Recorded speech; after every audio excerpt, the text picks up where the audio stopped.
Professor John Mack of Harvard University made a detailed study of people who claimed they had been abducted by aliens.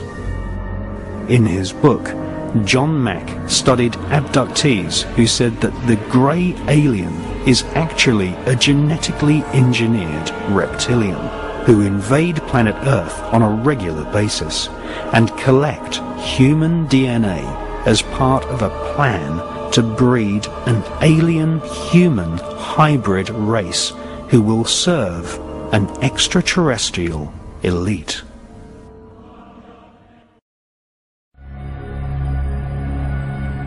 According to Colonel Philip J. Corso, back-engineered alien technology is a jealously guarded secret by the rulers of mankind.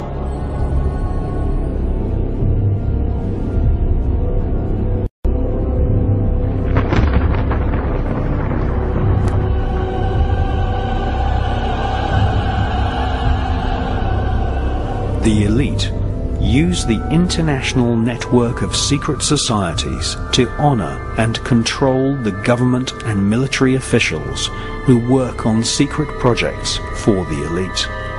In fact, the oldest secret society known to mankind was formed in ancient Babylon and is called the Brotherhood of the Snake. The ruling elite of ancient Egypt fashioned their bodies so that they resembled aliens.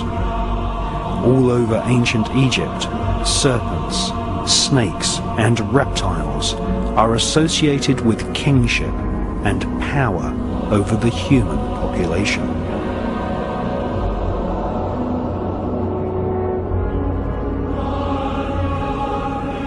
New kings had their bodies massaged with a special potion which contained crocodile fat.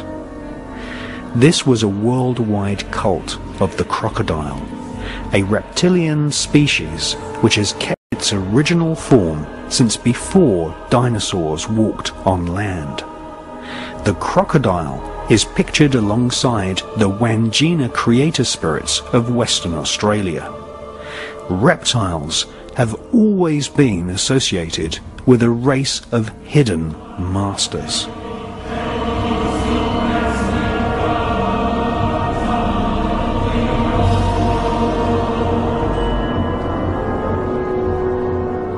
Many occult traditions which are related to the birth of Freemasonry speak of the hidden masters.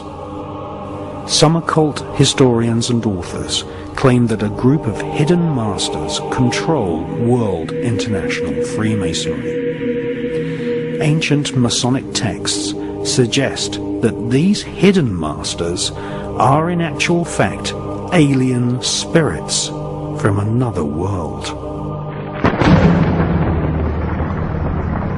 Some Masonic texts say that the secrets of how to control and influence society and politics from behind the scenes was passed to the elite of Freemasonry from a race of reptilian aliens who invaded planet Earth and landed in ancient Iraq more than 12,500 years ago. They were to be, like I say, the middlemen and women operating in visible light for the outside visible light control system. And it's appropriate that the caduceus and the symbol of the medical profession is the DNA, in effect, portrayed as two snakes. Because to these reptilian geneticists who were far, far ahead of where we are in the public arena in terms of genetics and understanding, the DNA is a software program. And so they manipulate it for their own means. And this is crucial to understand the world that we live in. One seriously important aspect to this DNA, this hybrid DNA I'm talking about, is that it has eliminated what we call empathy. The ability to decode the emotion of empathy. Empathy is the fail-safe mechanism of all behavior. If I can empathize with the consequences for others of my actions, that limits and balances my actions. If I have no empathy because I cannot empathize, then there are no limits. There is nothing that won't do. 3,000 dead on 9/11, who cares? Who cares? That's what we're dealing with. And this is vital to get across. If we look at this information on the basis of thinking I wouldn't do that, so they wouldn't do it, then we're going to miss the plot completely. Because it's not like that. No, you wouldn't do it. They would, and have no emotional comeback whatsoever. The reason for the interbreeding, the hybrid, is vibrational compatibility. These hybrids have a greater infusion of reptilian DNA than the general population, although we have a lot. And therefore, the resonance is sympathetic to the resonance of these entities operating just outside visible light. And through this resonant connection, like two radio stations talking to each other, the possessing entity outside of visible light can control the thoughts, actions, perceptions of the intermediary, the demigod. And of course, the theme of possession is as old as history, right up to the present day. We look at these people. All these pictures are by Neil Haig, by the way. Anything that looks like this. Great, great, great friend of mine, great artist. And this image symbolizes the fact that he looks at him with invisible light and he sees George Bush. Nothing else. What people don't see, because it's outside the frequency range of their decoding system, is there are entities around these people who are actually controlling these people's thoughts, actions, etc. A number of psychics have said to me around the world how they've seen people walking along the street or wherever, and then they've seen like an ethereal reptilian entity locking into these bottom two chakra points, the emotional level, one of them is, and floating around with them. And this is a kind of a good analogy. You know when there's scientists in a laboratory and they're trying to work with something that they can't touch because it's too dangerous. What they're working with will be in a tank, and they'll put gloves on, which allows them to be outside the tank, but to manipulate inside the tank. Well, that is a very good symbol of what I'm talking about. These Illuminati bloodlines, these hybrid bloodlines, operate like those gloves, operating inside this reality. And Neil symbolizes these Illuminati families with invisible light as this bearded man. Whenever you see him as we go along, that is symbolic of the Illuminati families controlled beyond human sight by these reptilian entities. When the world started to recover from great geological catastrophes, which I'll come to in a second, there were areas of the world that stood out in terms of their abilities and potentials and advancement. These were some of them, and this area is particularly important to the bloodlines I'm talking about. The area that was once called Sumer, thousands of years BC, and became Babylon. This is why Babylon comes up in the writings of these people so often.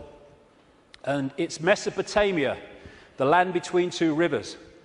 They didn't invade Iraq just for oil or just for anything. They didn't invade it for one thing, but multiple things. But one reason they're so obsessed with Iraq is because to these bloodlines in control of the world today, this is a very significant, almost religious piece of land of historical importance to them. As Sumer and Babylon broke up, these bloodlines started going walkabout. They became the royal families of the world. And what do royal families claim? The right to rule because of the divine right to rule. The Chinese emperors used to claim the right to be emperor because of their genetic connection to the serpent gods. And this is a theme all across the world between the serpent gods and royalty. They became the aristocracy and the royal families, claiming the right to rule because of their DNA. Just down the bloody road from here, we have a head of state in Britain to this day who is only head of state because of her DNA. Head of state because of her DNA. I actually made a complaint, nothing happened to it, but I made a complaint to the Race Relations Commission, or whatever they call it. They said, if you see racism, report it. So I reported the royal family. Well, I mean, you would.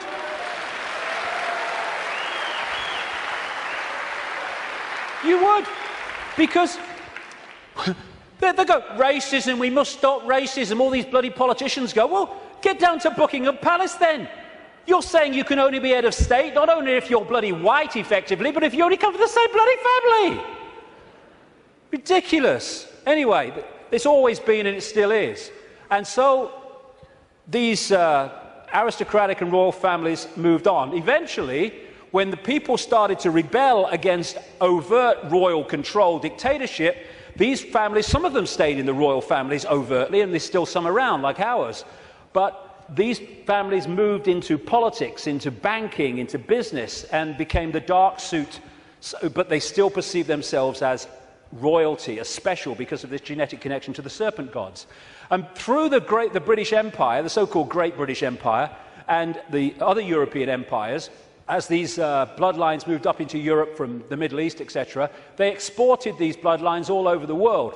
And we saw them in power in what we call colonization. But there's two types of control. One has a finite life, one can go on forever until it's exposed. The one that has a finite life is a dictatorship that the people under dictatorship can see, touch and taste. Communism, fascism, apartheid. People know where they stand and eventually, therefore, they will rebel against it because they know what they're dealing with. The greatest form of control is a control you can't see. Prison without the bars. You can't see the bars because you'll just sit there. People do not rebel against not being free when they think they are. And that's the idea of replacing the colony control with another kind of control called freedom. So what happened is, as these colonies, like the United States as it became, etc., and all the others around the world, as they were given independence, what was left out in those countries were the bloodline, under different names, the secret society network that manipulates the bloodline agenda, and those countries have gone on being controlled ever since. But because they have the ability to have a vote every 4 or 5 years, they don't realize they live in a tyranny. And that's how it works, the prison without the bars, and until it's exposed, it'll go on forever.